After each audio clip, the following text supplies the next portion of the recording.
آج ہم نے سورۃ الحجر کی تلاوت کی ہے اور سورہ نحل کی۔ یہ دو صورتیں قرآن پاک میں آئی ہیں، دونوں کے معنی اگر میں آپ کو بتاؤں تو سننے والے کو ایسا لگے گا کہ اس کا کیا مطلب ہے۔ حجر کہتے ہیں پتھر کو، حجر اسود آپ نے سنا ہوگا۔ حجر جو ہے پتھر کو کہتے ہیں، اصحاب الحجر کا اس میں نام ہے، یعنی پتھر والے لوگ، وہ ایک قوم تھی، ان کا تذکرہ اس میں آیا ہے۔ اور سورۃ النحل دوسری سورہ ہے جس کا مطلب ہے شہد، شہد کے نام سے پوری قرآن میں سورہ ہے۔ وہ دونوں کا تذکرہ قرآن پاک میں آیا ہے اور دونوں بہت عجیب و غریب چیزوں کا ذکر ہے۔ یہ اصحاب الحجر کون تھے؟ پتھر والے لوگ۔ یہ ایک ایسی قوم تھی، بہت اونچے چوڑے لمبے لوگ تھے، بڑے طاقتور لوگ تھے، اور ان کا کام یہ تھا کہ پورے پتھر کے پہاڑ کو ہاتھوں سے تراش کر کے اپنا گھر بنا لیتے تھے۔ یہ معمولی بات نہیں ہے، یعنی پتھر کو ڈیزائن کرنا، تراشنا اور اس کے اندر جو ہے دروازے بنانا، کمرے بنانا، سب پہاڑ کے اندر ہی ہوتا تھا۔ باقی کوئی چیز اینٹ سیمنٹ سے جس طرح دیواریں بنائی جاتی ہیں نہیں ہے، یہ وہ آج بھی ان کے بنائے ہوئے گھر میں موجود ہیں۔ مدائن صالح اس کو کہا جاتا ہے، سعودی عرب میں یہ شہر موجود ہے الاولا نام سے۔ اب ان لوگوں نے اس کو پکنک پوائنٹ بنا دیا ہے۔ پہلے وہاں کوئی جاتا نہیں تھا، لیکن اب ہر چیز میں پیسہ چاہیے تو اس کو بھی ٹورسٹ پلیس کے طور پر کھول دیا گیا ہے۔ تو یہ حضرت صالح علیہ السلام کی قوم ہے۔ حضرت صالح علیہ السلام کو اس قوم کی ہدایت کے لیے بھیجا گیا تھا۔ تو حضرت صالح علیہ السلام آئے، اس قوم کو قوم سمود بھی کہا گیا ہے۔ اکڑ بھی بہت تھی، گھمنڈ بھی بہت تھا، جتنے لمبے تھے اتنے گھمنڈ بھی تھے، متکبر تھے، اور وہ اپنے سامنے کسی کو بھی کچھ نہیں سمجھتے، وہ سمجھتے کہ سب سے زیادہ طاقتور ہم ہیں، اور بڑے فنکار لوگ تھے۔ تو جب حضرت صالح علیہ السلام ان کے پاس آئے اور ایمان کی انہیں دعوت دی، ایک تو وہ طاقتور تھے، پہاڑوں کو تراش کر گھر تو بنا لیتے لیکن ایمان سے محروم تھے۔ حضرت صالح علیہ السلام نے ایک خدا کی طرف دعوت دی، اللہ کی عبادت کرو اور دوسرے بتوں کی پوجا، یہ فلاں فلاں چیزیں چھوڑ دو۔ انہوں نے کہا آپ جھوٹ بولتے ہیں، یہ سب چیزیں ہوتی نہیں ہیں۔ وَلَقَدْ كَذَّبَ أَصْحَابُ الْحِجْرِ الْمُرْسَلِينَ۔ کذب کا مطلب ہوتا ہے جھٹلا دیا۔ حضرت صالح علیہ السلام کو سیدھے سے انہوں نے نکار دیا، کہا کہ آپ نبی نہیں ہیں، آپ کوئی نبی ہیں، کوئی رسول ہیں؟ تو بہرحال حضرت صالح علیہ السلام کنٹینیو دعوت دیتے رہے، تو اس قوم نے کیا کہا جانتے ہیں؟ ہم تو اپنے ہاتھوں سے پہاڑ کو تراشتے ہیں تو گھر بن جاتا ہے، آپ اگر سچ میں اللہ کے نبی ہیں تو اس پہاڑ سے کوئی زندہ جانور نکال کر کے دکھا دیجیے۔ آپ پہاڑ کے یعنی پتھروں سے۔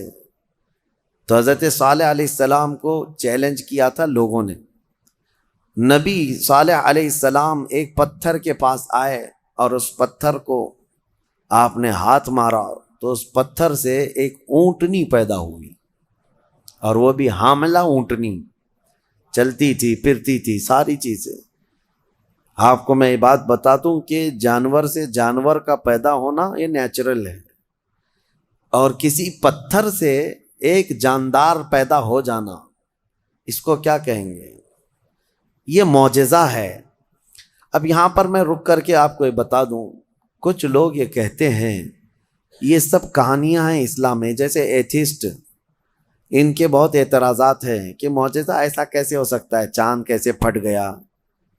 آپ کہتے ہیں یہ سب تو آپ کی بنائی ہوئی باتیں ہیں، یہ معجزے کو نہیں مانتے کہ نیچر کے خلاف ایسا نہیں ہو سکتا۔ ہم کہتے ہیں نیچرل چیز آپ کو یہ لگتی ہے، لیکن کچھ چیزیں ایسی ہوتی ہیں جس کو سپر نیچر کہا جاتا ہے، قانون سے بھی بڑھ کر کے کوئی چیز ہوتی ہے، قانون سے بڑھ کر کے، یعنی کوئی چیزیں ہیں دنیا میں، کچھ قانون ہے۔ میں آپ سے پوچھتا ہوں، گریویٹی کا قانون پتہ ہے نا؟ اکثر سارے بچے جو پڑھے لکھے ہیں وہ جانتے ہیں گریویٹی یہ لا آف گریوٹی جس کو کہتے ہیں، کوئی بھی چیز اوپر جائے گی تو زمین کی طرف نیچے گر جائے گی. ہاں، ایک چھوٹی سی بھی چیز، ابھی اس کو میں انگوٹھی کو ادھر چھوڑوں تو کیا یہ رکھی کھڑی رہے گی؟ قانون کیا ہے گریوٹی کا؟ جو لا آف گریوٹی، ہر چیز زمین اس کو کھینچتی ہے. کشش ثقل اس کو کہتے ہیں، ہر وزنی چیز کو زمین اپنی طرف کھینچ لیتی. یہ قانون ہے، لا آف گریوٹی ہے. لیکن اس کے برخلاف بھی تو ہم دیکھ رہے ہیں، ہزاروں کلو کے وزن کی ایروپلین ہوا میں اڑتی ہے، اس کو زمین کیوں نہیں کھینچ لیتی؟ یہ کچھ لا آف گریوٹی سے بڑھ کر کے کوئی انسان ہی نے بنایا نا، اور دنیا اس کو ایکسیپٹ کر رہی ہے. ہونا تو یہ چاہیے، پانی میں ایک چھوٹا سا تنکا بھی ڈال دو، کیا ہوگا؟ پانی میں اندر چلا جائے گا. لیکن ہزاروں ٹن وزن لے کر کے کچھ شپ، کچھ جہاز پانی پر ایسے ہی تیرتے ہوئے جاتے ہیں، انسانوں کو بھی لے کے چل رہے ہیں، سامان کو بھی لے کے چل رہے ہیں. تو قانون جو ہے اس سے ہٹ کر کے بھی تو کچھ چیزیں ہوئی ہیں نا، دنیا میں ہو بھی رہی ہیں. تو معجزہ جو ہوتا ہے وہ سپر نیچر ہے، اور یہ بھی اللہ کے نبیوں سے ہے. جب لوگ ان سے مطالبہ کرتے ہیں تب اللہ تعالیٰ اپنے نبی کو یہ اختیار دیتا ہے، اور وہ نبی اپنی طاقت سے ایسا معجزہ دکھاتے ہیں. اب پتھر سے اونٹنی کا پیدا ہونا یہ معجزہ ہے. ان کو، بعض لوگوں کو یہ ہضم نہیں ہوگی بات اور سمجھ میں نہیں آئے گی. ان سے کہو اگر سمجھ میں آ جائے تو معجزہ ہی نہیں ہے. اگر سمجھ میں آ جائے معجزہ وہ ہے جو عام انسان کی سمجھ میں نہ آئے. عام انسان کی سمجھ میں نہ آئے وہ کیا ہے؟ معجزہ. حضرت صالح علیہ السلام نے کر کے دکھایا. اب وہ اونٹنی چرتی بھی تھی، آتی بھی تھی، یہ صاف نشانی دیکھ رہے تھے وہ لوگ کفار و مشرکین. لیکن ہوتا ہے نا کچھ لوگ جو انت بھکت ہوتے ہیں، گوبر بھکت ہوتے ہیں، ان کو ہزار صاف نشانیاں دکھیں، نہیں نہ ایمان لانا نہیں ہے. انکار کر دیا انہوں نے، کہا کہ یہ نہیں ہو سکتا. تو حضرت صالح علیہ السلام کی اونٹنی چرتی تو رہی، اور اس کے بعد ہوا یہ کہ وہ جو گاؤں کا تالاب تھا، جب وہ اونٹنی اس میں پانی پینے جاتی تو پورا پانی پی جاتی. تو اب ان کو ڈر لگنے لگا کہ ہمارے مویشی، ہمارے جانور کہاں پانی پئیں گے. تو وہ دشمنی کر بیٹھے اللہ کی اونٹنی سے. اس کو ناقۃ اللہ کہا ہے قرآن میں، ناقۃ اللہ، اللہ کی اونٹنی ہے. تو اب پھر اس کی دشمنی کرنے لگے. حضرت صالح علیہ السلام نے ڈرایا یہ اللہ کی نشانی ہے، اس کے ساتھ چھیڑ چھاڑ کرو گے تو اللہ کا عذاب آئے گا، اس اونٹنی کو کچھ نہ کرنا. ہاں پانی کی ضرورت ہے، میں باری لگا دیتا ہوں، ایک دن یہ اونٹنی پانی پیے گی، ایک دن تمہارے جانور پانی پیے گی. اس طرح باری لگی، سب کو پانی ملتا تھا. لیکن اس کے باوجود یہ قوم سمود جو غرور اور گھمنڈ میں مبتلا تھے، انہوں نے ایک دن حضرت صالح علیہ السلام کی اس اونٹنی کو پکڑا اور تیر مار کر کے اس کو قتل کر دیا، اس کو مار دیا. جب اونٹنی جیسی ہی ختم ہو گئی، اللہ کا عذاب آنا تھا. وہ کیا کہتے تھے پتہ ہے؟ ہمیں پتہ ہے عذابات کا آپ جو ڈر سناتے ہیں، اگر نوح علیہ السلام کی قوم پر جیسے عذاب آیا تھا، کیا آیا تھا؟ طوفان، پانی بھر گیا تھا. اگر آسمان سے بارش بھی نازل ہو، طوفان بھی آئے تو ہمیں کچھ فرق نہیں پڑے گا، کیونکہ ہم بہت اونچے پہاڑوں پہ رہتے ہیں. پتھر کے پہاڑ اس کے اندر رہتے تھے، پہاڑ تو نہیں بہیں گے. دوسری چیز، اگر لوط علیہ السلام کی قوم پر جیسے عذاب آیا پتھر برسنے کا، اگر وہ بھی آ جائے تب بھی ہمارے پہاڑوں جیسے گھروں پر کچھ بھی اثر نہیں ہوگا. کون سا عذاب؟ اگر بہت تیز ہوائیں بھی آئیں تو پہاڑوں کو اٹھا کے تو نہیں لے جا سکتی. یہ پورا ایک ایک پہاڑ 2000 3000 فٹ اونچے پہاڑ ہیں. آج بھی جا کے دیکھ سکتے ہیں آپ، اتنے اونچے اونچے پہاڑوں کو تراش دیتے تھے اور گھر بنا کر اس میں رہتے، کہ ہوائیں بھی اس کو نہیں اڑا سکتی. تو طوفان کا عذاب، پتھر کی بارش کا عذاب، یا پھر ہواؤں کا عذاب کیا آئے گا؟ وہ چیلنج کرتے تھے حضرت صالح علیہ السلام کو. حضرت صالح علیہ السلام نے اللہ کی بارگاہ میں عرض کی کہ مولا، میں نے جو دعوت دینی تھی ان کو دے دی، اور یہ سرکشی پر اتر آئے ہیں. تو اللہ تعالیٰ نے عذاب جو بھیجا وہ کیسا عذاب تھا؟ فَأَخَذَتْهُمُ الصَّيْحَةُ. یہاں اللہ تعالیٰ فرماتا ہے صیحہ ایک لفظ ہے قرآن میں، چیخ کا عذاب، چیخ کا عذاب۔ میں آپ کو ابھی بتاتا ہوں قرآن سے کیا کیا چیزیں ثابت ہیں۔ معجزے کو آج سائنس کے اعتبار سے میں منواتا ہوں آپ کو۔ جیسے ابھی میں نے کہا کچھ قانون ایسے ہیں جو سپر نیچر ہے، قانون سے جو عام ہیں اس سے بڑھ کر کے۔ اب چیخ کا جو عذاب ہے، چیخ کس کی چیخ تھی؟ حضرت جبرائیل علیہ السلام آئے زمین پر، انہوں نے ایک چیخ ماری، آواز نکالی۔ اب فرشتے کی آواز میں کیا طاقت تھی واللہ عالم۔ وہ آواز جب پھیلتی گئی تو اتنی تیز آواز تھی کہ یہ اپنے گھروں میں، پہاڑوں جیسے پتھروں کے گھروں میں جہاں تھے، اس آواز کی وجہ سے ان کا بھیجا نکل کر کے کانوں سے باہر آ گیا، اور وہ جہاں تھے وہیں پڑے کے رہ گئے۔ آواز کو برداشت نہیں کر سکتا آدمی۔ اب میں آپ کو بتاؤں، دنیا چیخ کے عذاب کو دیکھ چکی ہے، تبھی جا کر کے یہ بم والی جو آج کیفیت ہے، کئی جگہوں پر جو بارود بم وغیرہ جو بنائے گئے، اس میں ہوتا کیا ہے؟ صرف آگ نہیں لگتی ہے بلکہ اس میں آواز ہے، اور جتنی تیز آواز ہوتی اتنی تیز ہلاکت ہوتی ہے۔ جتنے بم بنائے جاتے ہیں، ایٹم بم ہوں یا اور بھی دوسرے، اس میں بہت سخت قسم کی آواز، جب وہ بم پھٹتا ہے تو یہ آس پاس کی چیزیں جو ٹوٹتی ہیں، یہ بارود کی وجہ سے نہیں ٹوٹتی، صرف اس آواز کی وجہ سے ٹوٹتی ہیں۔ آواز کے اندر یہ طاقت ہے۔ کبھی آپ ڈی جے کو بجتے ہوئے دیکھتے ہوں گے، جب بہت تیز ساؤنڈ ڈی جے والے لگاتے ہیں تو ہمارے گھر کی کھڑکیاں ہلنے لگ جاتی ہیں۔ آپ محسوس کرنا، کبھی آپ کے گھروں کے سامنے سے اگر کوئی ڈی جے جانے لگ جائے تو گھر کے برتن بھی ہلنے لگ جائیں گے۔ ان کو کون ہلا رہا ہے؟ برتنوں کو کون ہلا رہا ہے؟ کھڑکیوں کو کون ہلا رہا ہے؟ آواز میں اتنی طاقت ہے۔ یہ تو ڈی جے بہت شارٹ قسم کی آواز ہے جس کو آج آپ سن سکتے ہیں، لیکن جو بم کی آواز ہے اس کو آپ کے کان نہیں سن سکتے، اور یہ دنیا کی بنائی ہوئی آوازیں ہیں۔ اس سے کئی ہزار گنا زیادہ ایک فرشتے کی آواز میں طاقت ہے۔ جب وہ آواز آئی ہوگی تو پھر انسانوں کا کیا حشر ہوا ہوگا۔ تو صرف چیخ کی وجہ سے وہ پوری قوم ہلاک ہو گئی، سب اپنے گھروں میں پڑے رہ گئے، وہ عذاب الہی کے شکار ہو گئے۔ یہ ان کا ذکر اس سورے میں آیا ہے، ان کو اصحاب الحجر کہا گیا ہے۔ یہ پتھر والی قوم ہے۔ اے گھمنڈ میں مبتلا لوگو، آج تمہیں اگر ایسا لگتا ہو کہ میرے پاس بہت کچھ ہے اور میں بچ جاؤں گا، تو اصحاب الحجر نہیں بچ سکے۔ وہ اپنے پہاڑ جیسے گھروں کے اندر مردہ پڑے رہ گئے۔ صبح جا کر کے دیکھا گیا تو سب کی لاشیں بدبو میں سڑ رہی تھیں، صرف اس چیخ کے عذاب میں سب مبتلا ہو گئے، پوری قوم ہلاک ہوئی۔ اب آپ اندازہ کریں، قیامت بھی جو قائم ہونی ہے نا، وہ بھی آواز پہ ہی قائم ہونی ہے۔ آواز، یہ آج دنیا کو اچھی طرح سے پتا ہے کہ ساؤنڈ کے اندر کتنا پاور ہے، اور آواز کے ذریعے سے ہی پوری دنیا کو ختم کیا جائے گا۔ کیسے؟ حضرت اسرافیل علیہ السلام سور پھونکیں گے۔ سور ایک باجے جیسی شکل کی ایک چیز ہے۔ یہ اسرافیل علیہ السلام ایک فرشتے ہیں اللہ کے، وہ ہاتھ میں لے کر کھڑے ہیں انتظار میں کہ جب مولا کا حکم ہوگا اس کو بجائیں گے۔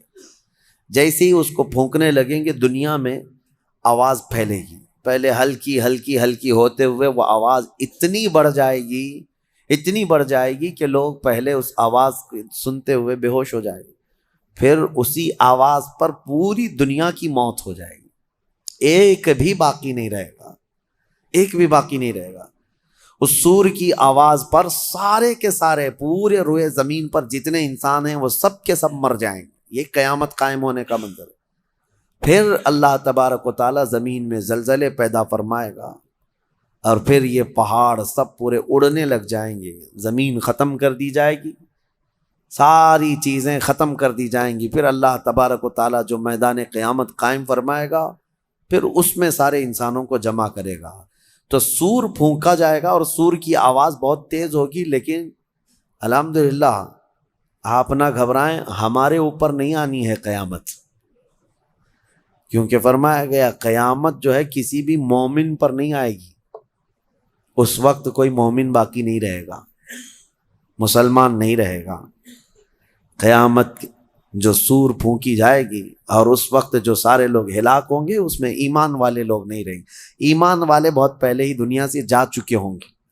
اب آپ اندازہ کرو، جب سارے ایمان والے ختم ہو جائیں تبھی قیامت کو آنا ہے، اور جب تک مومنین زندہ ہیں قیامت نہیں آئے گی۔ یہ روایات سے ثابت ہے۔ تو بہرحال سور کی بھی آواز ہی ہے، آواز کا پاور ہے، اور قیامت بھی اسی میں قائم ہونی ہے۔ اب اس کے بعد دوسری سورہ ہم نے تلاوت کی ہے، سورہ نحل۔ سورہ نحل شہد کا ذکر آیا ہے۔ اللہ تعالیٰ فرماتا ہے، اللہ کی نشانیوں میں سے ہے یہ بھی، یخرج من بطونها شراب مختلف الوانہ فیہ شفاء للناس۔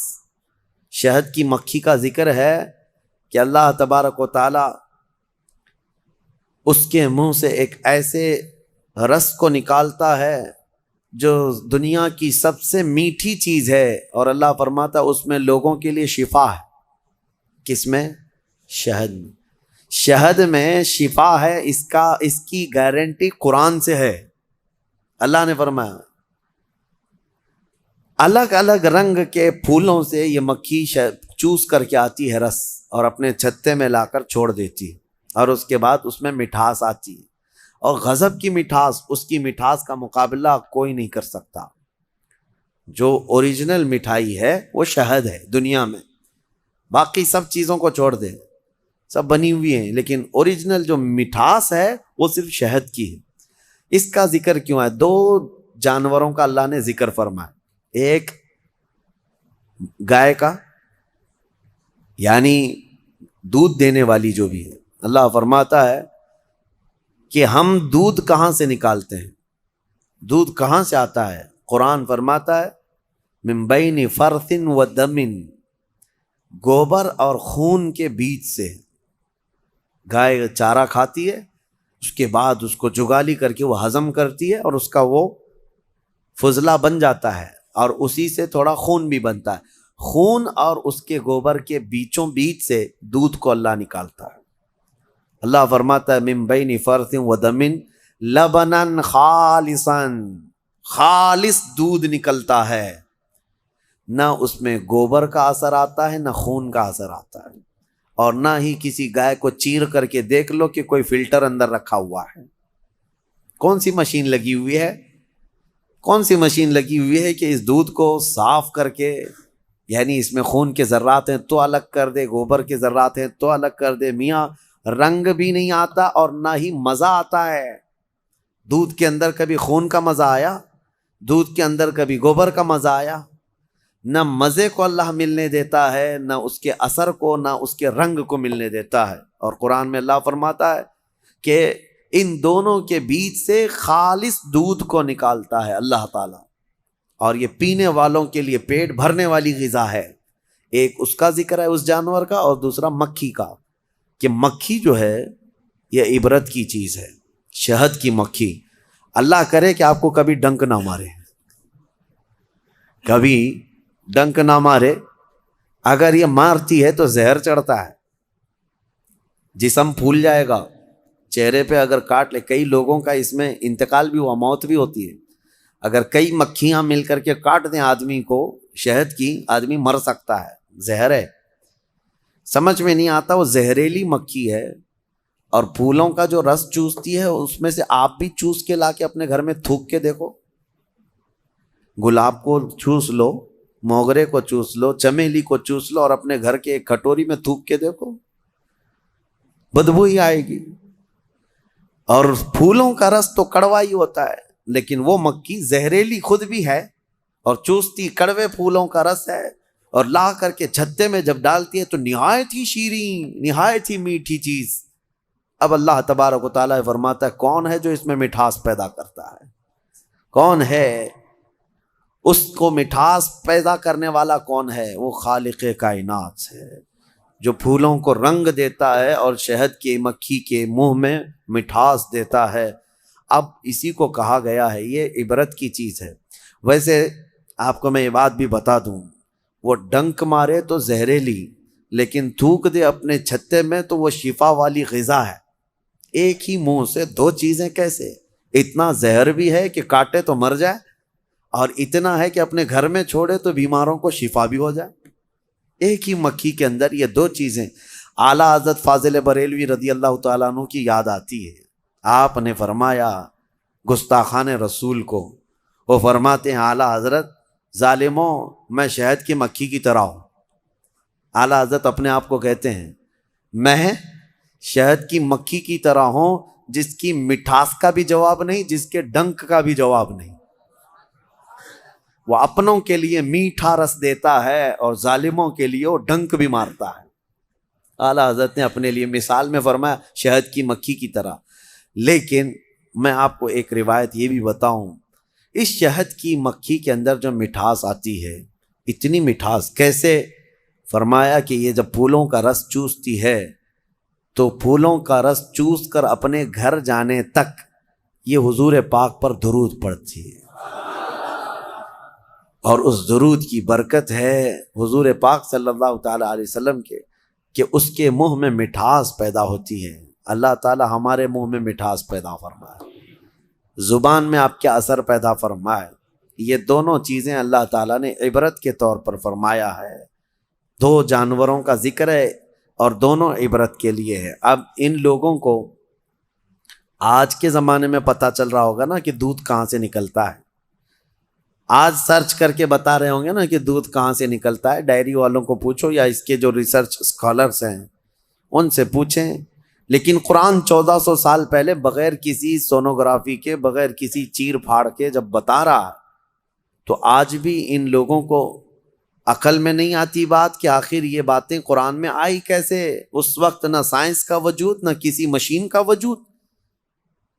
تو محمد عربی صلی اللہ تعالی علیہ وسلم کی زبان سے جو کلمات نکلے وہ ان کے اپنے نہیں ہیں، یہ خلاق کائنات کے کلمات ہیں۔ جس نے پوری کائنات کو پیدا کیا اسی نے یہ تمام چیزیں بیان کیا۔ آج ہی کے پارے میں ہم نے دو بہت اہم آیتیں تلاوت کی ہیں، وہ ہمارے لیے بہت ہی ہمت والی آیتیں ہیں۔ اللہ فرماتا انا نحن نزلنا الذکر وانا لہ لحافظون، بے شک ہم نے ہی قرآن کو اتارا ہے اور ہم ہی اس کی حفاظت کرنے والے ہیں۔ اللہ کا وعدہ ہے، یہ 26 لے کر کے جو بیٹھے ہوئے ہیں یہ پاکھنڈی مر جائیں گے، قرآن کا کچھ نہیں کر سکیں گے، کچھ نہیں کر سکیں گے۔ قرآن برسوں سے اسی طرح محفوظ ہے۔ اچھا ایک بات میں آپ کو بتا دوں، ایک جاہل بدتمیز قسم کا ایتھیسٹ اٹھا سوال کرتا ہے، کافی پہلے کی بات ہے، کہا کہ کہتے قرآن کو اللہ ہی حفاظت کرتا ہے، اللہ ہی حفاظت کرتا ہے۔ لے جا کر کے اس نے ہاتھ سے جلا دیا، کہا میں جلایا، قرآن تو بچا نہیں۔ یہ ایسی ہی پاگل ہے جیسے نمرود نے کیا تھا۔ حضرت ابراہیم علیہ السلام نے کیا کہا تھا نمرود سے؟ میں اس خدا کی عبادت کرتا ہوں جو موت بھی دیتا ہے، حیات بھی دیتا ہے۔ تو اس نے کیا کیا؟ جیل سے 2 قیدیوں کو نکالا اور ایک کو مار ڈالا اور ایک کو آزاد کیا، کہا میں بھی زندگی اور موت دیتا ہوں۔ یہ ایسی پاگل ایتھیسٹ ہے۔ اس نے قرآن کو جلا کر کے یا ختم کر کے کہا کہ یہ کہاں بچ سکا؟ نادانوں، قرآن کا مطلب یہ اوراق نہیں ہے، یہ فنا ہے، یہ چیزیں ورق جو ہے یہ دنیا کی بنی ہوئی ہے۔ ہم اس ریولیشن کو مانتے ہیں جو قرآن نازل ہوا ہے، جو نفس مضمون ہے، وہ کبھی فنا نہیں ہوگا، وہ کبھی ختم نہیں ہوگا۔ وہ علم الہی ہے، وہ اللہ کی صفت ہے، وہ اللہ کی صفت ہے۔ قرآن میرے سینے میں ہے، ان کے سینے میں ہے، یا ورق پر ہے، یہ سب چیزیں جا سکتی ہیں، یہ چیزیں جا سکتی ہیں، لیکن وہ ریولیشن، وہ نزول قرآن کا، وہ کبھی ختم نہیں ہوگا۔ اس کے متعلق ہم کہتے ہیں تم 100 نہیں، 1000 نہیں، لاکھ جلا لو اوراق کو جلانے کا مطلب یہ سمجھتے ہیں کہ قرآن جلا دیا، قرآن ختم ہو گیا۔ نہیں، قرآن کی حفاظت اللہ خود فرما رہا ہے۔ اللہ فرما رہا ہے، یہ اپنے گھر دیکھ لیں، گھر نہیں بچا پا رہے ہیں، ان کا اپنا کوئی محفوظ نہیں رہ گیا ہے۔ اور یہ آج کی بات نہیں ہے میرے عزیزو، برسوں سے۔ ایک سوال یہ بھی آتا ہے کہ قرآن وہی آتھینٹک ہے یا نہیں۔ اس سے قبل بھی میں پہلی ہی تفسیر میں اس کو بتا دیا تھا، جب شروع کیے تھے ہم لوگ یہ سوالات، یہ ملحدین کی طرف سے آتے ہیں، بددین ایتھیسٹ جو ہیں، ناستک لوگ، وہ کہتے ہیں کہ کیسے پتا؟ ہم نے یہی کہا کہ اگر اس کے خلاف تمہارے پاس کوئی ثبوت ہے کہ کوئی دوسرا بھی قرآن تھا تو لا کے دکھا دو۔ 1400 سال سے کہاں سوئے ہوئے تھے سارے لوگ؟ ایک ہی قرآن کیوں ہے پوری دنیا میں جو الحمدللہ سے شروع ہوتا ہے والناس پہ ختم ہوتا ہے؟ وہ کہیں کا بھی ہو، امریکہ کا ہو، انڈیا کا ہو، افریقہ کا ہو، پاکستان کا ہو، عرب کا ہو، کہیں پر بھی جاؤ قرآن آپ کو یہی ملنے والا ہے۔ حتیٰ کہ ہمارے درمیان سینکڑوں فرقے ہو گئے ہوں گے، ہر فرقے میں قرآن یہی ہے، یہی قرآن ہے۔ شیعوں کے ہاں بھی، دیوبندیوں کے ہاں بھی، اہل حدیث کے ہاں بھی، چاہے جتنے بھی مکاتب فکر دنیا میں ہیں، فرقے ہیں، سب کے پاس قرآن یہی ہے، یہی قرآن ہے۔ تو کوئی الگ قرآن کیوں نہیں ملتا؟ یہ ان کے لیے سب سے بڑا سوال ہے کہ اتنے تواتر تک، یعنی لاکھوں لوگوں کا ایک چیز پر جمع ہونا دنیا میں محال ہے، کوئی ایک تو اگینسٹ ہوگا۔ اب مسئلہ یہی ہے نا کہ قرآن کے خلاف یہ اس لیے زہر اگلتے رہتے ہیں کہ کبڑا یہ چاہتا ہے کہ پوری دنیا کبڑی ہو جائے، وہ یہ نہیں چاہتا کہ میری پیٹھ صحیح ہو جائے، وہ یہ چاہتا ہے کہ دنیا میں سب ویسے ہی دکھتے رہیں جیسے میں کبڑا ہوں۔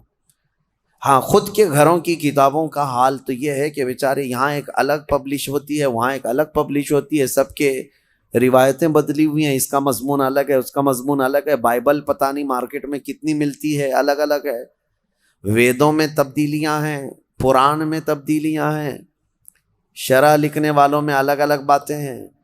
تو ظاہر سی بات ہے دنیا میں دوسری کتابوں کو انہوں نے دیکھا تو سوچتے ہیں قرآن بھی ایسا ہی ہے۔ میں یہ کہتا ہوں ترجمے ہزار ہو سکتے ہیں، تفسیریں ہزار ہو سکتی ہیں، لیکن قرآن کا وہ نفس مضمون ایک ہی رہے گا، قیامت تک ایک ہی رہنے والا ہے۔ اور یہی اللہ کا وعدہ ہے، ہم نے ہی قرآن کو اتارا ہے اور ہم ہی اس کی حفاظت کرتے ہیں۔ ہاں، اور دوسری آیت جو میں کہہ رہا ہوں، دو آیتیں ہم نے پڑھی ہے۔ دوسری آیت ہے وَنَزَّلْنَا عَلَيْكَ الْقُرْآنَ تِبْيَانًا لِكُلِّ شَيْءٍ۔ اللہ فرماتے ہیں ہم نے قرآن میں ہر چیز کا واضح بیان کر دیا ہے، واضح بیان کر دیا۔ میں تقریباً آج سے 10 سال پہلے کی بات ہوگی، تو 2012 وغیرہ میں ایک صاحب وہ پوچھنے لگے، وہ بڑے ماڈرن خیالات کے ہیں، تو انہوں نے کہا آپ کہہ رہے ہیں قرآن میں ہر چیز کا واضح بیان ہے، تو کیا پیٹرول کا بھی ذکر ہے قرآن میں؟ اور پتہ نہیں پیٹرول ہی شاید اس کو زیادہ اچھا لگتا ہو یا پیٹرول پیتا ہو۔ میں نے کہا پیٹرول کیا، اللہ نے فرمایا ہر چیز کا واضح بیان ہے، ہر چیز کا واضح بیان ہے۔ ہم نے ان سے پوچھا تمہیں پتہ ہے سمندر میں موتیاں ہیں؟ پتہ ہے نا، سمندر میں ہی ہوتی ہے نا موتیاں۔ کہا ہاں ہے۔ کہا جاؤ ڈوب کے لے کے آؤ۔ کہا ہمارا کام نہیں ہے۔ کہا کس کا ہے؟ وہ جوہری کا کام ہے جو غوطہ لگاتا ہے۔ کہا یہی قرآن میں ہر چیز کا بیان ہے، اس میں غوطہ لگانے کا کام اماموں کا ہے جو مجتہدین ہیں، ائمہ مجتہدین ہیں، علماء صالحین ہیں، جس کا جیسا علم ہوگا وہ غوطہ لگاتا ہے اور قرآن سے نکالتا ہے۔ ارے سیدنا عبداللہ ابن عباس سید المفسرین صحابی ہیں، حضور سے سب سے زیادہ قرآن کی تفسیر سیکھنے والے، وہ کہتے ہیں قرآن کے علم کے بارے میں اگر میرے اونٹ کے گلے کی رسی بھی گم ہو جائے تو میں قرآن سے ڈھونڈ لوں گا، ہاں قرآن سے ڈھونڈ لوں گا۔ تو یہ ہر چیز کا واضح بیان ہے، لیکن یہ اپنے اپنے ظرف کی بات ہے، اپنے اپنے علم کی بات ہے۔ ہمیں پتہ ہے سمندر میں بہت سارے خزانے ہیں، لیکن ہر ایک کا کام نہیں ہے کہ سمندر میں جا کے موتیاں لے آئے۔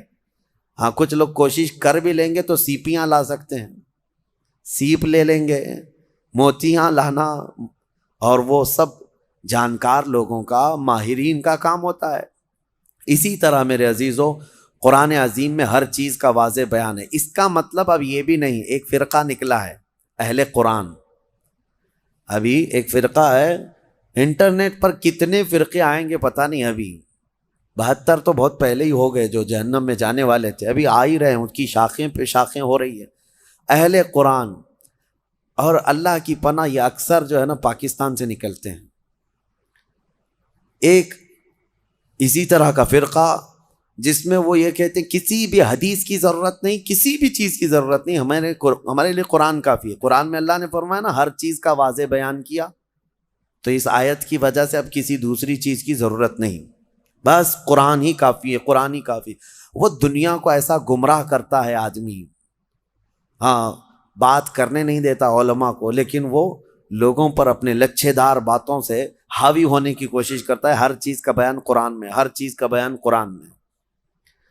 کافی سال پہلے ہمارے استاد گرامی حضور محدث کبیر رحمۃ اللہ ادام اللہ اقبالہ، آپ نے فرمایا تھا کہ آپ کا ایک اہل قرآن سے کسی سے مباحثہ ہو رہا تھا، ہر چیز کا بیان قرآن میں، ہمارے لیے قرآن کافی ہے۔ تو حضرت نے اس سے کہا کہ تو ٹھیک ہے، کتا کھانا کہاں ہے، کیا ہے بتائیے، حلال ہے کیا حرام ہے؟ قرآن میں اس کا ذکر ہونا چاہیے، صاف صاف ذکر ہو، کتا کھانا کیا ہے۔ اگر حلال ہے تو پہلے تم کباب بنا کے کھاؤ، اور حرام ہے تو پھر قرآن سے دکھاؤ۔ نہیں تھا۔ کیا قرآن میں ہر جانور کا پرٹیکولر نام ہے؟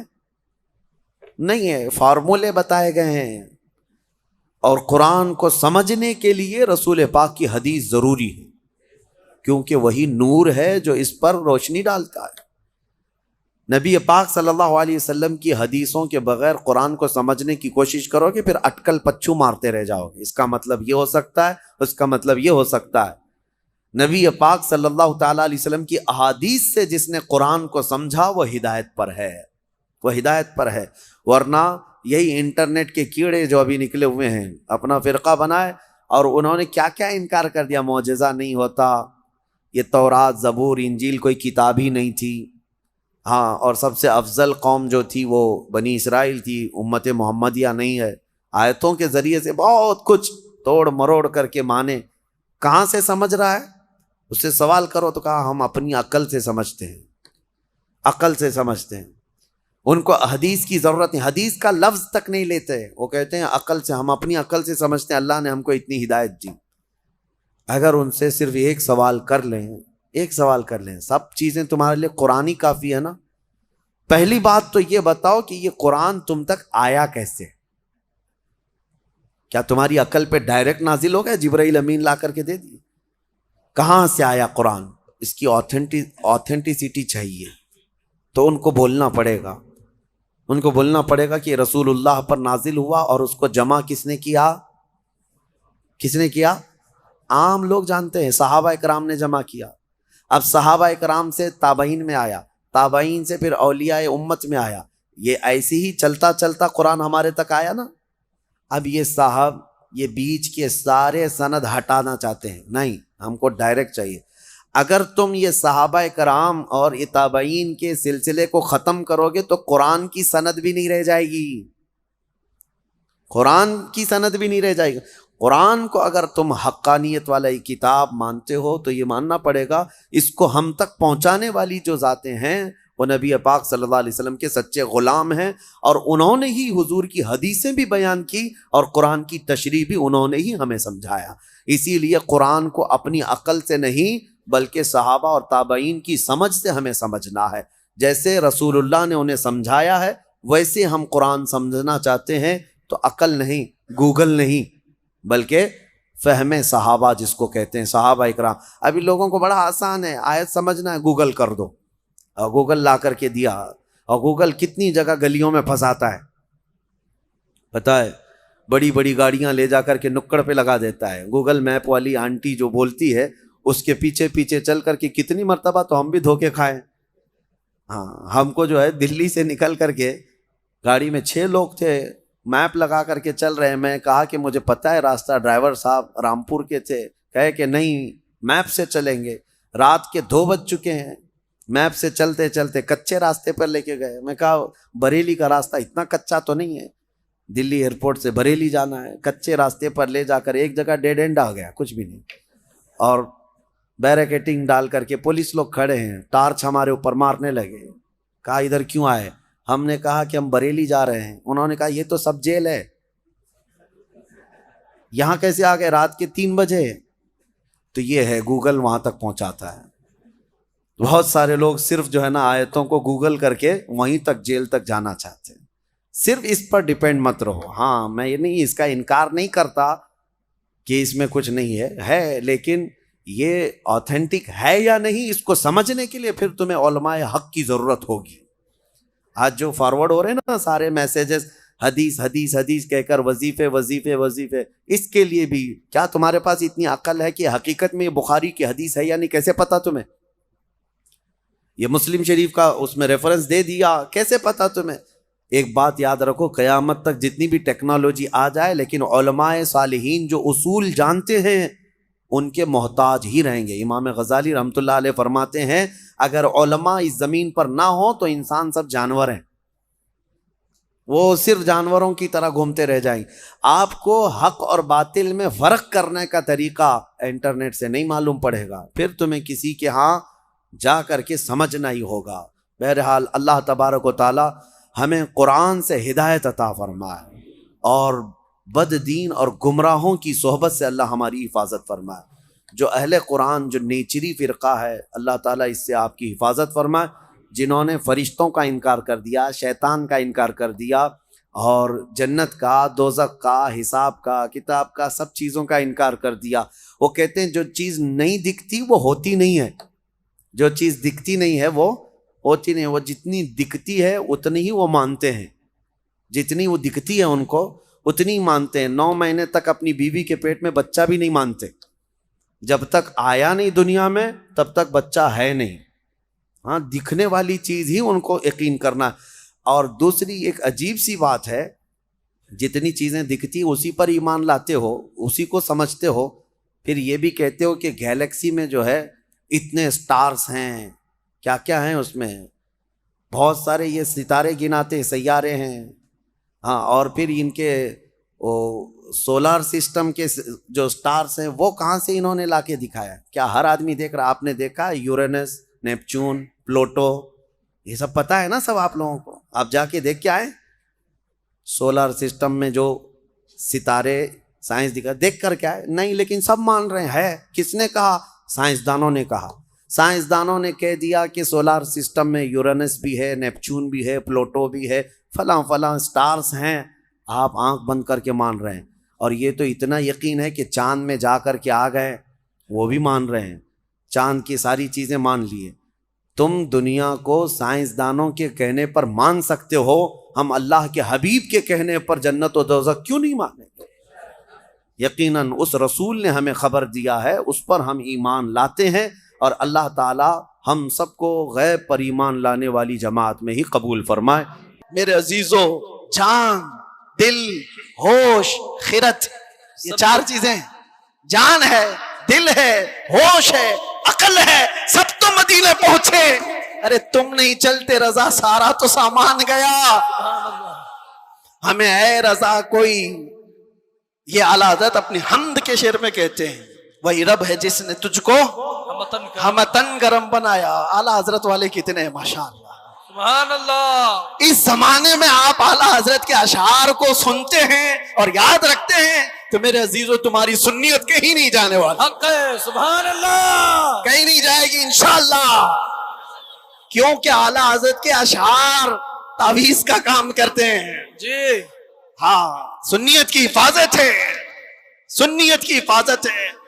اعلیٰ حضرت کیا فرماتے ہیں؟ میں تو وہ عقیدے کے متعلق جو اشعار ہے وہ پڑھا نہیں، صرف یہ کہہ رہا ہوں، وہ اپنے دل کا حال بتاتے ہیں۔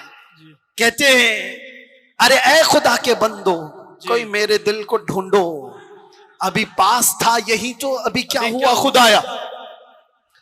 حضور تاج الشریعہ رحمۃ اللہ تعالی علیہ مرشد گرامی نے اس کی تشریح میں مجھ سے کہا تھا کہ وقت کا جو قطب الارشاد ہوتا ہے، ولیوں میں ایک مقام ہے قطب الارشاد، اس کا معاملہ یہ ہوتا ہے کہ وہ اپنے زمانے کے اولیاء کو جو حکم دے وہ سارے اولیاء کو ماننا پڑتا ہے، اور اعلیٰ حضرت کا مقام قطب الارشاد کا تھا، اپنے زمانے کے جتنے قطب ہیں ان کا سردار، ان اولیاء کا لیڈر، جو حکم دے وہ سارے لوگ کریں گے۔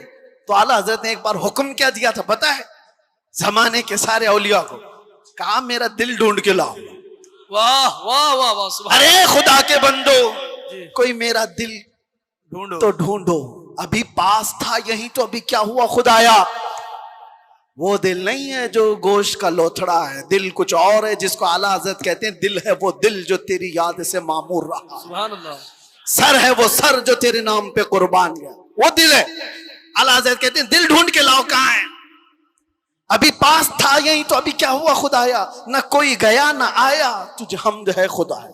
سارے اولیاء ڈھونڈنے پہ لگ گئے، سارے اقطاب جمع ہو گئے، امام وقت کا دل ڈھونڈو، ڈھونڈ لیا انہوں نے اور واپس آئے، بارگاہ اعلیٰ حضرت میں کہا، اس کو بھی اعلیٰ حضرت نے شعر میں کہا، انہوں نے کیا کہا جواب میں، ہمیں اے رضا تیرے دل کا پتہ چلا بمشکل، سبحان اللہ، ہمیں اے رضا تیرے دل کا پتہ چلا بمشکل، ارے در روزہ کے مقابل وہ ہمیں نظر تو آیا، سبحان اللہ، ادھر ادھر نہیں۔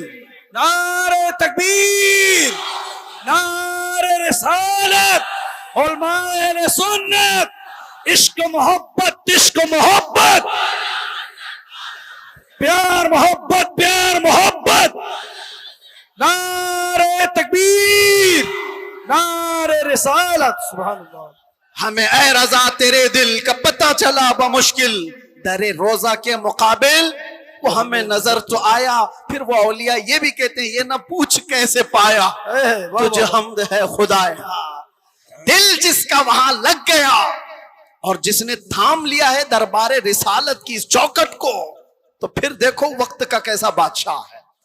زمانہ بیتتا چلا گیا، وقت گزرتا چلا گیا، اعلیٰ حضرت کو دنیا سے گئے 100 سال کا عرصہ ہو گیا۔ جانتے ہیں آپ 1921 میں آپ کی وفات ہوئی، اب 2025 آ گئے، 4 سال ہو گئے، لگتا نہیں ہے ہم نے نہیں دیکھا، ہمارے باپ نے نہیں دیکھا، ہو سکتا ہے تیسری پیڑھی میں جا کر لوگوں نے دیکھا ہو، لیکن مجموع میں ایسا زندہ ہے جیسے آج کا جوان بھی زندہ نہیں۔ بے شک، کیوں؟ وقت کو تھامی ہوئی ذات ہے، وقت وہ ہے جو رسول اللہ کے ساتھ، ان کے دامن کے ساتھ وابستہ ہو گیا۔ اسی لیے میرے عزیزوں، میں نے شروع میں ایک بڑا جملہ کہا تھا، وقت پر کمانڈ حاصل کر سکتے ہو، کنٹرول کر سکتے ہو، کیسے؟ صرف ایک ہی ذریعے سے، انہیں جانا، انہیں مانا، نہ رکھا غیر سے کام، للہ الحمد میں دنیا سے مسلمان گیا۔ یاد رکھو، حضور کو جو جانا اور جو مانا وہ دنیا کے وقت پر کمانڈ حاصل کر چکا ہے، وہ وقت کی نبض کو پکڑ چکا ہے۔ ارے وقت ہی نہیں، چیزوں پر بھی وہ کمانڈ حاصل کر چکا ہے۔ جانتے ہو دریائے نیل سوکھ جاتا تھا ہر سال، مصر کا ایک دریا ہے، لیکن جب اسلام وہاں آیا، عمرو بن عاص ایک صحابی ہیں، مصر فتح ہو گیا، تو وہاں مصر کے جو جاہل لوگ تھے کیا کرتے تھے، 16 سال کی جوان خوبصورت لڑکی کو جلوس میں گھماتے تھے اور لا کر کے اس کو ذبح کر دیتے تھے، دریائے نیل میں اس کی بلی چڑھائی جاتی تھی، اور پھر ان کا عقیدہ یہ تھا کہ دریا کا پانی اوپر آ جاتا تھا، اور ہوتا بھی تھا، جب ایک لڑکی کی بلی چڑھائی جاتی تو پانی اوپر آ جاتا تھا، ہر سال کا رواج تھا۔ لیکن جب اسلام آیا، دریا سوکھنے لگا، تو لوگوں نے آ کر کے عمرو بن عاص رضی اللہ عنہ سے کہا، ہمارا تو معمول ہے کہ ہم ایک 16 سال کی جوان لڑکی کو جلوس میں لا کر ذبح کرتے ہیں، تب یہ دریا نیل کا پانی موجیں مارے گا۔ انہوں نے کہا ہرگز میں تو اس کی اجازت نہیں دے سکتا۔ کہا تو پھر سارے پیاسے مر جائیں گے، پانی کی شدید قلت ہو جائے گی۔ عمرو بن عاص نے، جانتے ہو، خط لکھا کس کو؟ امیر المومنین عمر ابن خطاب رضی اللہ عنہ۔ نام سنتے ہی رونگٹے کھڑے ہو جاتے ہیں، جی، سچ بتاتا ہوں۔ خط آیا تو آپ نے پڑھ کر کے حالات کا مشاہدہ کیا، پھر کیا کیا جانتے ہو؟ عمر ابن خطاب رضی اللہ تعالیٰ عنہ نے جو حل بتایا وہ بہت الگ ہے۔ 2 خط لکھے، ایک حضرت عمرو بن عاص کو کہ تم نے جو لوگوں سے کہا وہ بالکل صحیح کہا، اسلام اس کی اجازت نہیں دیتا، کسی کی بلی چڑھانا، کسی کی جان لینا، کسی کا خون بہانا، تم نے جو کیا وہ صحیح ہے۔ اور حضرت عمر نے کہا ایک اور خط میں لکھ رہا ہوں دریائے نیل کے نام پہ۔ واہ واہ، آج تک آپ نے سنا کوئی دریا کو بھی خط لکھا ہو؟ سنا ہے؟ ہاں، اگر سنا ہو تو صرف محمد عربی کے غلاموں نے کیا ہے۔ بے شک، سبحان اللہ، سبحان اللہ۔ آج کے بیٹھے ہوئے 1400 سال بعد کے کتے محمد عربی صلی اللہ تعالی علیہ وسلم کی شریعت کو نوچ کھانے کی کوشش کرتے ہیں، انہیں پتہ بھی نہیں، یہ اسلام کو ایسے انداز میں بیان کر کے لوگوں میں شک و شبہ پیدا کرنے کی کوشش کرتے ہیں۔ یہ اس طرح کے کتنے آئے، کتنے چلے گئے، کتنے آئے لوگ آج بیٹھ کر کے اسلام کو ختم کریں گے، مسلمانوں کا قتل کریں گے، کیا کیا آج بھی میں دیکھ رہا تھا پاکھنڈی تلواریں بانٹ رہا ہے, کوئی چاقو چوریاں بانٹ رہا ہے. تم ان کو تلواریں دکھا رہے ہو جو 1400 سال سے کربلا سنتے آ رہے ہیں. سبحان اللہ. یہ چیزیں پرانی ہو گئی, پرانی ہو گئی. یہ سب چیزوں سے ڈر اور خوف کا ماحول نہیں لا سکتے. اسلام تھا, اسلام ہے, اسلام رہے گا. میں کہتا ہوں انہوں نے پڑھا نہیں اسلام کو, پڑھا نہیں. میرے آقا کے غلاموں نے دنیا کی ریت رواج کو, طوفانوں کی, آندھیوں کے رخ کو کیسے موڑ دیا تھا. حضرت عمر ابن خطاب نے دوسرا خط لکھا دریائے نیل کے نام پہ, دریائے نیل کے نام پہ. ارے دریا ہے, کیا لکھ رہے ہیں؟ بسم اللہ الرحمن الرحیم. اے دریائے نیل, عمر ابن خطاب رسول اللہ کا غلام تجھ سے کہتا ہے اگر تو اپنی مرضی سے بہتا ہے تو تیرے پانی کی ہمیں حاجت نہیں, سے بہتا ہے تو عمر تجھے حکم دیتا ہے کہ ابھی بہ جا. واہ سبحان اللہ. خط میں لکھا اور اس کے بعد دونوں خط گئے. ایک عمرو بن عاص کا تھا, ایک دریائے نیل کا تھا. حضرت عمرو بن عاص نے اپنا خط پڑھا, پھر دریائے نیل کے نام جو خط تھا وہ لا کر کے دریائے نیل میں ڈال دیا. قسم خدا کی, تاریخ کی سچائیاں بتاتی ہیں اس وقت شباب پر دریائے نیل 16 گز اوپر آ چکا تھا.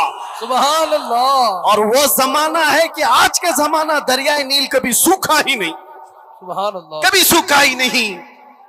یہ ہے میرے آقا صلی اللہ تعالی علیہ وسلم کے غلاموں کی زندگی. میرے عزیز ہو,